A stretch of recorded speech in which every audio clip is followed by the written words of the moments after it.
Or OSC, a Department of Defense organization that will help build an enduring technological advantage by partnering with private capital providers to ensure access to critical technologies.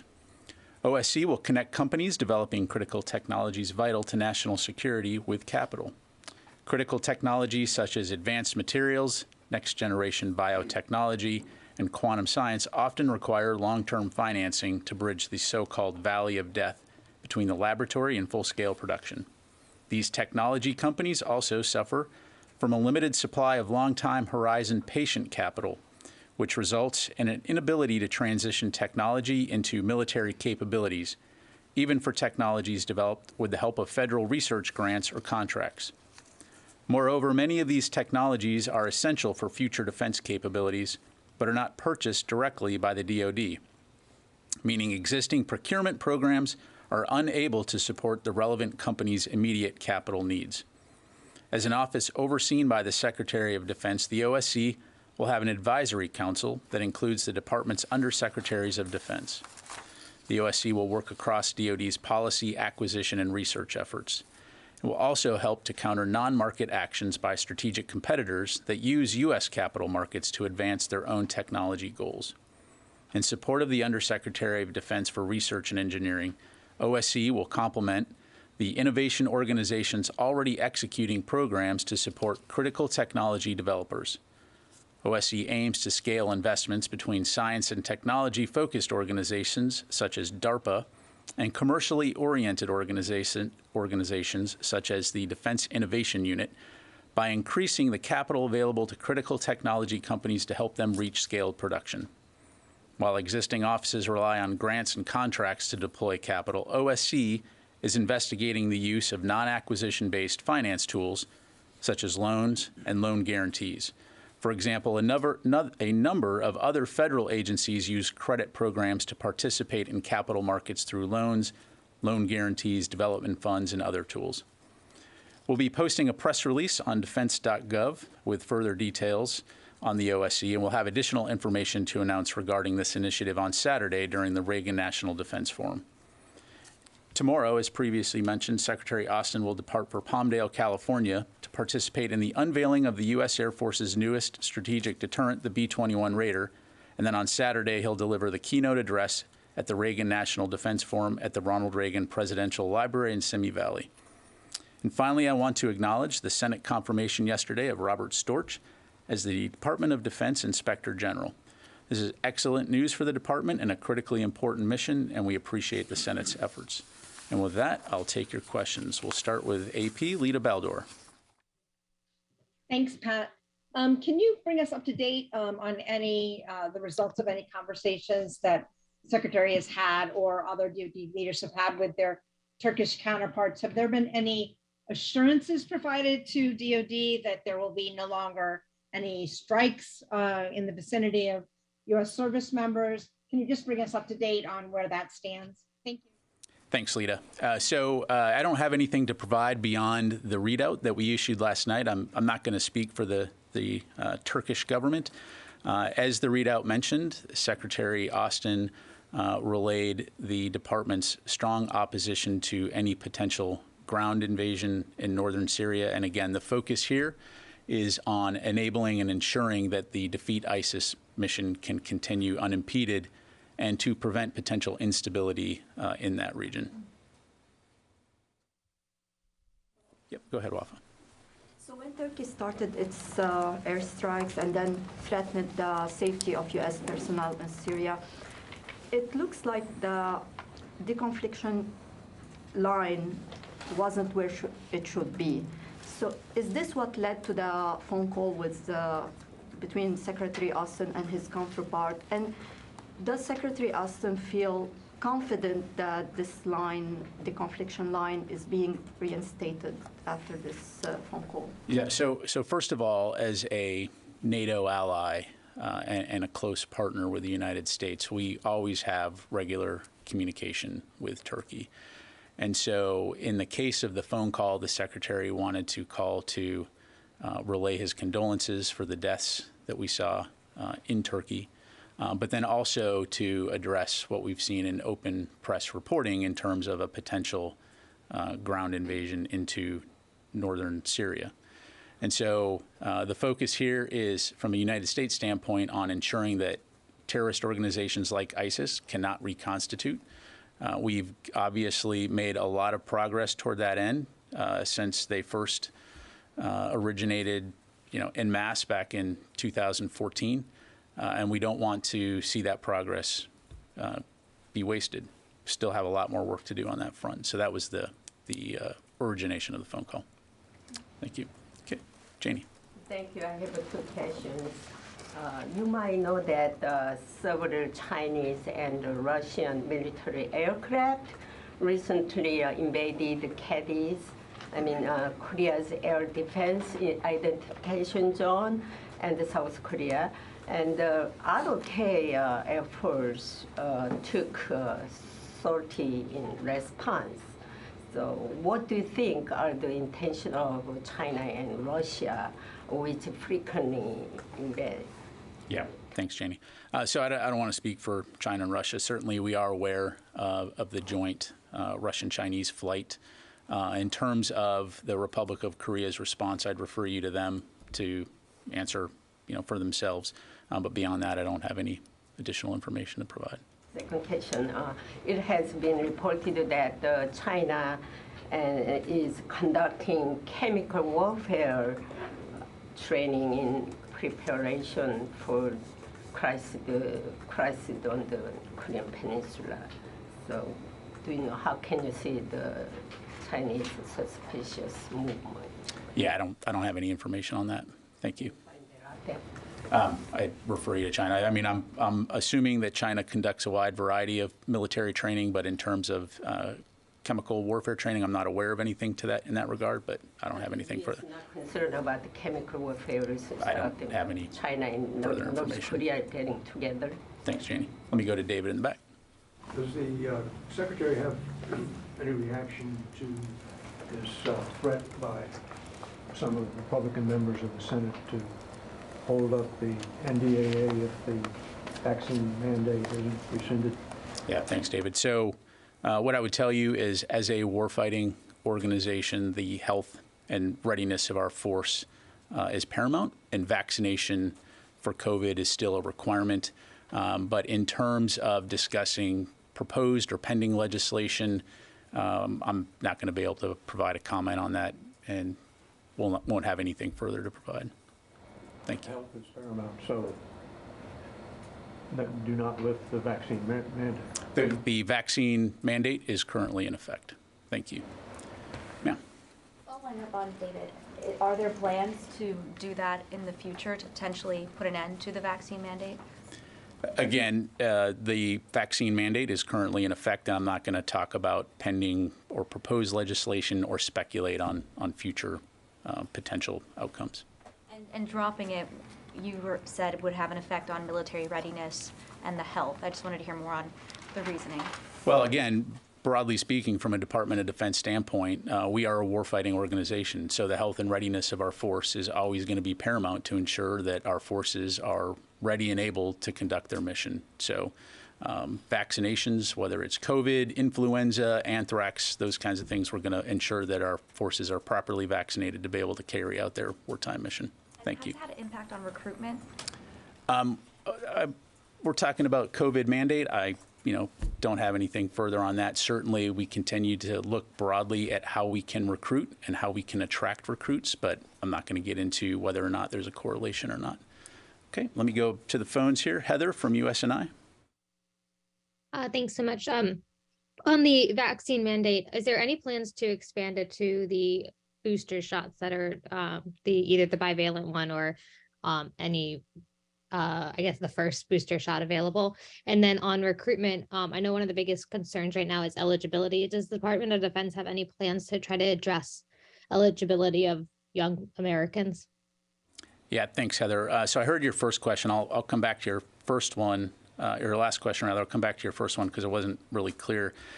In terms of recruitment, as you know, we're looking at a wide variety of approaches. This continues to be a priority for the Secretary, for the service secretaries and service chiefs, in terms of how we can recruit and retain the best that America has to offer. And so that will entail looking at a wide variety of things to make the military continue to be an attractive place to work. I'd refer you to the services in terms of any specifics on areas that they're looking at, but that will continue to be a priority. And then I'm sorry, in your first question, you asked about expansion. Yeah, I was just wondering if the Department of Defense has any plans to make the booster shots mandated as well. I'm not currently aware of that, but we can. Well, so first of all, I'm not aware of any plans to expand beyond the current policy. And so I just, leave it at that. Okay. Let me go to Phil Stewart, Reuters. Hey there, thank you. I was just hoping you could give us a little more clarity. Yesterday, there was a disclosure of an operation in October that killed the Islamic State's leader by, I guess, elements or by the Free Syrian Army. Could you give us a sense of the relationship between U.S. military forces and these Free Syrian Army forces or the remnants? And then also, there was a statement that the U.S. forces were not involved in the operation. Just want to make sure that the U.S. did not supply intelligence or other efforts that might have aided to the death of the ISIS leader. Thank you. Yeah, thanks, Phil. So for the specifics of your question, I would refer you to CENTCOM in terms of the timing and the nature of the announcement that they put out. What I would tell you is that we focus on, as part of the Defeat ISIS mission, we're focused on working with the SDF. But in terms of any additional information regarding this particular incident, I'd refer you to CENTCOM. Thank you. Okay, go back to the room here, ma'am.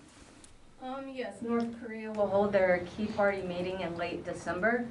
Last year, Kim focused mostly on domestic issues. Is it expected this year to focus on South Korea and the U.S. other allies in his speech? Also, do you expect him to focus on nuclear weapons?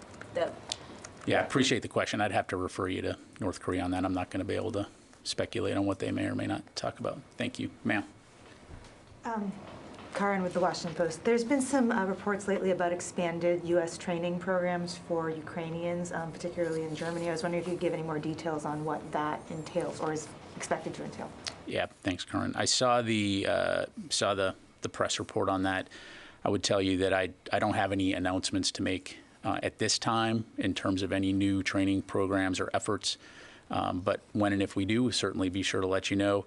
I would say that we have been training the Ukrainians already for some time, as you know, going back to 2014. And we're going to continue to work with our international allies and partners to look at ways that we can best support Ukraine in their fight against Russia. So that's where we're at the moment. Thank you. Ma'am. This is Leo from Asahi newspaper. Reportedly, Japan is considering buying up to 500 Tomahawk cruise missiles from the U.S. Could you give us comment on such Japan's effort to buy? So I don't have anything to provide on that. I'd refer you to Japan for any discussions about what they may or may not be looking to buy. Thank you. Sorry, yep. To follow up, Japan also plans to declare the acquisition of counter-strike capability.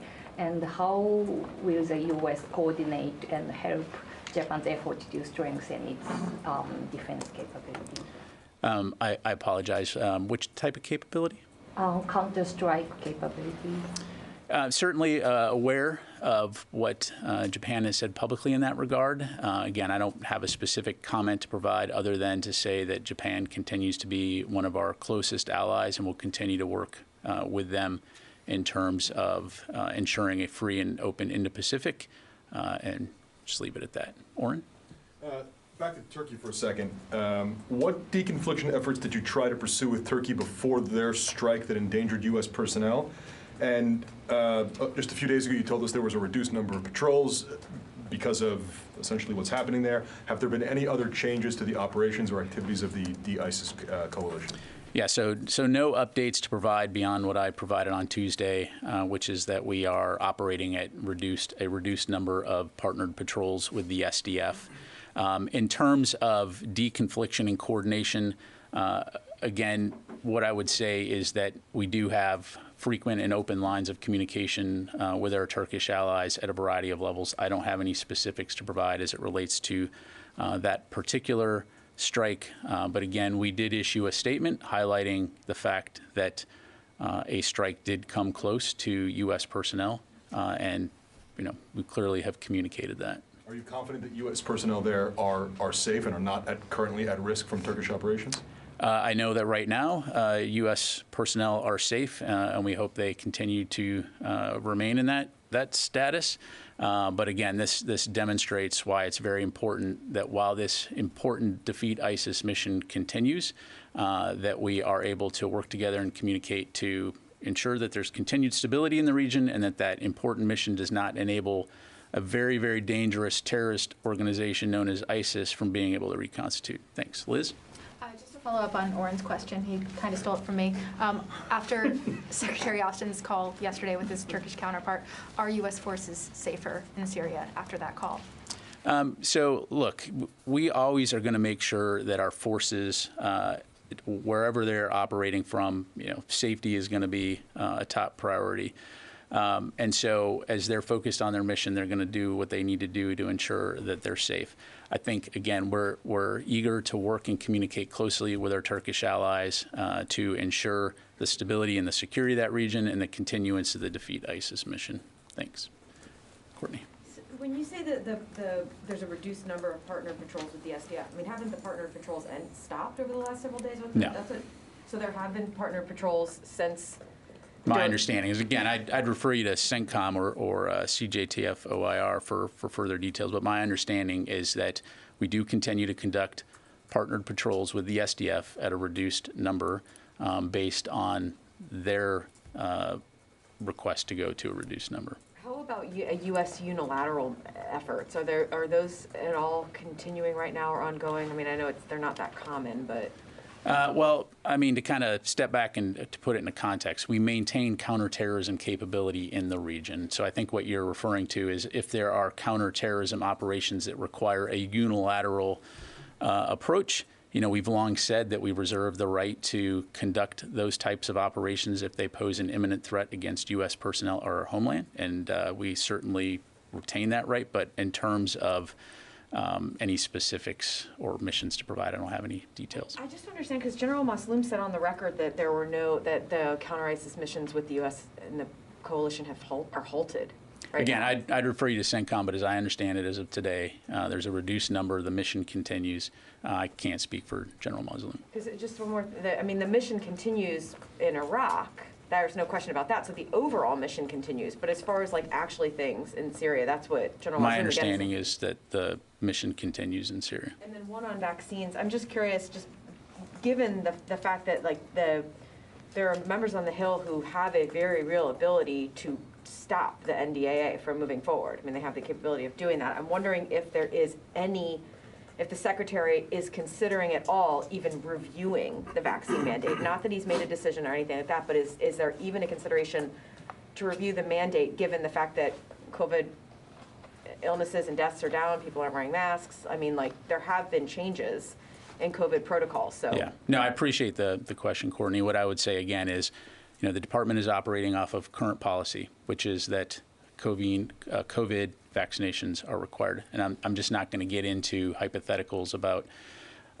proposed or pending legislation or speculate on potential outcomes. They're not hypothetical. I'm asking currently. And this is the last question because I got to move on. Is the Secretary currently even reviewing the policy? Again, I'm not going to get into talking about what we may or may not be doing as a result of legislation that may or may not be coming. So again, currently the policy is that COVID vaccinations are mandated, and that is the requirement. Thank you. Sir, Mike. Yes, sir. The Reagan Foundation came out with a survey saying that fewer than half of Americans have a great deal of trust and confidence in the military, blaming these perceptions of overt politicization among Pentagon leadership. Some pretty troubling numbers. I wonder if the Pentagon has any thoughts on that. Yeah, thanks, Mike. So I've certainly seen the press reports. I have not read the survey myself, so I'm not going to comment on it. But polls and surveys aside, I will tell you what I do know. and that is that the U.S. military is the best fighting organization in the world, the best fighting organization the world has ever seen. When you consider the breadth and the scope of the missions and the effectiveness of the fighting men and women who serve around the world, many of them in harm's way, it's pretty incredible. And so 24 hours a day, 7 days a week, our soldiers, our sailors, airmen, Marines, Guardians, Coast Guardmen, they are on point, defending the nation like no one else can. They're doing important work that matters. They're doing work that makes a difference. And whether it's working with allies and partners in Europe to deter aggression, patrolling the Indo-Pacific to ensure regional stability and security, manning our nuclear missile silos, training the next generation of warriors to fill our ranks, operating the satellites which enable our modern way of life, the list goes on and on and on. I would tell you that Americans can be very, very proud of their military. Thank you. Sir. Thank you, sir. Two questions, please. One, Pakistan and China. Pakistan have now a new army chief, and General Bajwa just retired. And any change as far as military to military, Pakistan and U.S. Relations under the new army chief, or if Secretary have had any conversations or discussions with him?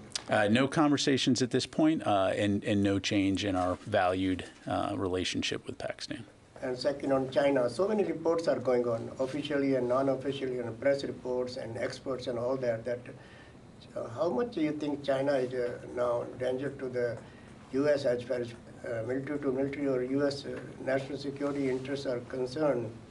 Well, I would, appreciate the question. I would refer you to the National Defense Strategy, which lays out very comprehensively how the department views China as our pacing challenge. Thank you. Let me go to the phones here real quick. Tony from Bloomberg.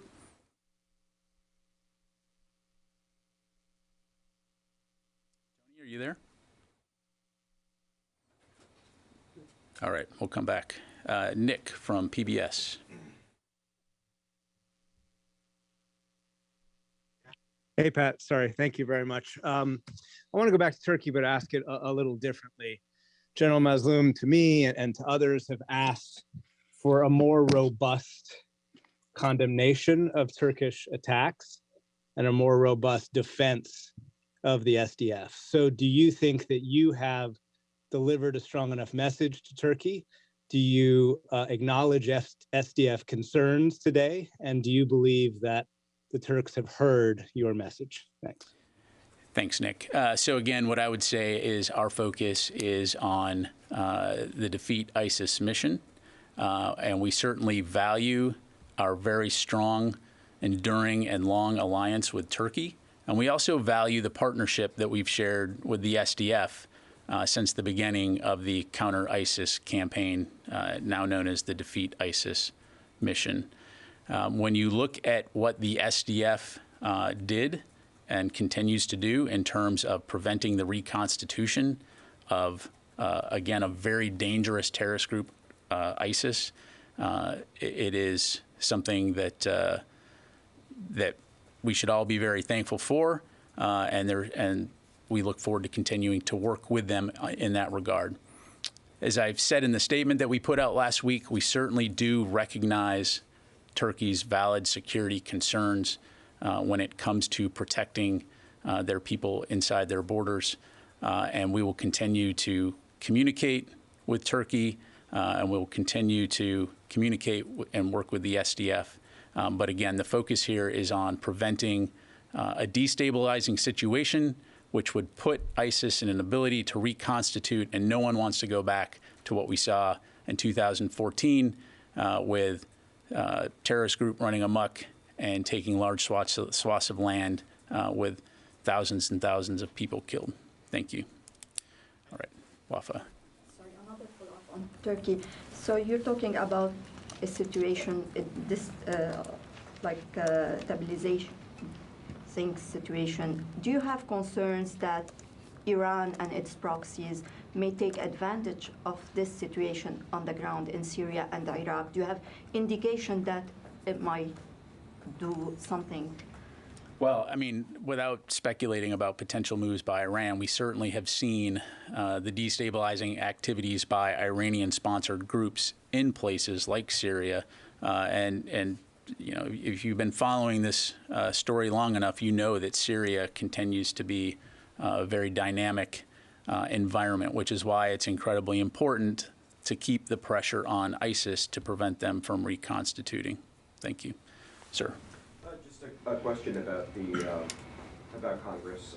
Secretary Austin said that the DOD's top line could be reduced below the president's request if Congress goes forward with operating under a continuing resolution. If that happens, what programs would be most affected? And is the Pentagon taking any steps in case that does happen with a continuing resolution? Yeah, thanks very much. Just checking to see if I had any specific programs here that I could highlight for you. So as you highlighted, the biggest issue here would be the impact that a CR would have on starting new initiatives, including increased investment in important capabilities toward our national defense strategy, such as investments in cyber, nuclear modernization, missile defense. In terms of potential impacts, what we would be looking at would be 62 new programs and projects that could not be started, including 36 military construction projects, production rates for 17 programs, including weapons, equipment, and munitions that could not be increased. Funding would not be aligned to the proper accounts and programs, and transfer authorities are limited. We can get you a broader list, but just for example, things like multiple rapid prototyping programs, including the Joint International Experimentation for the Indo-Pacific region and the E3 replacement program, long-range hypersonic weapon, F-16 secure mission data systems. It's a fairly lengthy list. So certainly, as I briefed earlier this week, we are hopeful that Congress can pass the NDAA before the end of the year. Thank you. Got time for just a couple more, Qasim, and then. General, follow up on Turkey questions. So Turkey has launched almost 5 operations inside Syria, and currently Turkish military has secured like 3 large swaths of territory. And it's what makes you think that a Turkish operation inside Syria would destabilize the conditions down there? Because that appears that that's your implication. Yeah, thanks, Qasim. So again, you know very well the situation on the ground there and the history of the friction between Turkey and the SDF. And so again, we want to call on both of our partners in this case to de-escalate so that we can continue to stay focused on the Defeat ISIS mission. A terrorist crossed into Turkish border from Syria and then conduct an attack. And then the Turkish military takes on, retaliate. And then we see that Pentagon comes up saying that, well, we don't want to see destabilization, we don't want to see the tensions to go ahead. And then we see that your partners, YPG, they said, okay, we are out from the fight if you are going to, if you will allow the Turks to attack us. What makes this policy rational still? Whenever somebody crosses from Syria into Turkish territories, Turkey is going to attack. And then it doesn't matter if there is a U.S. force, U.S. troop around the area or not. We have seen before, the U.S. forces were there. And now, again, U.S. forces were there, Turks launched an operation. So what makes the U.S. strategy in Syria still to be viable and usable? Yeah, thanks. Well, again, nobody's arguing about Turkey's legitimate concerns and Turkey's legitimate authority to go after terrorists that target its people. What we're talking about here is ensuring that we can continue to keep the Defeat ISIS mission going without destabilizing the region, which we believe that a ground invasion would result in. So again, we'll continue to communicate closely with our Turkish allies, but I'll leave it at that. Let me go to Louis, and then one last question. Thank you. One quick one. There was a near-miss collision was nearly averted, but was averted on Tuesday in San Diego Bay involving 2 U.S. Navy ships. Do you have anything on that? And I understand the Navy's investigating it, but are you taking a broader look at it to see safety issues? Yeah, thanks, Louis. So what I can tell you is that the USS Mommsen and USS Harper's Ferry were transiting opposite directions in San Diego Bay yesterday, or November 29th rather. They were in close vicinity.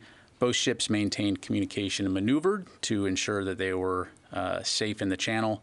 There were no injuries or damage to the ships as a result of those maneuvers, but as you highlight, I believe the Navy is investigating this, so I'd refer you to them for any further information. And the other topic I was going to ask you about is the OSC that you just announced today. What triggered the creation of this, particularly for Secretary Austin? Or is this something that had been happening before, or was this something that he felt was necessary to get beyond this valley of death, as you call it? Sure.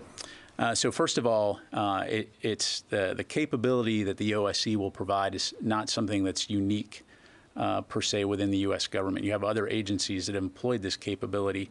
And so given the fact that the department relies on advanced technology for a lot of the capabilities we need to stay competitive, this gives us another capability to work with investors and to work with industry to ensure that programs that otherwise may not be funded or may not be attractive to investors can be funded in a way that gets them across, again, the so-called valley of death. So it gives us another tool in the toolkit to be able to ensure that we can stay competitive against our strategic competitors like China and Russia. So there wasn't one specific incident or anything like that that triggered the interest in this? No, this is really about looking at how can we move faster and ensure that the department and the U.S. government, more broadly, has the advanced technology and capabilities that we need to remain competitive going into the 21st century. All right, thanks very much, everybody. Appreciate it.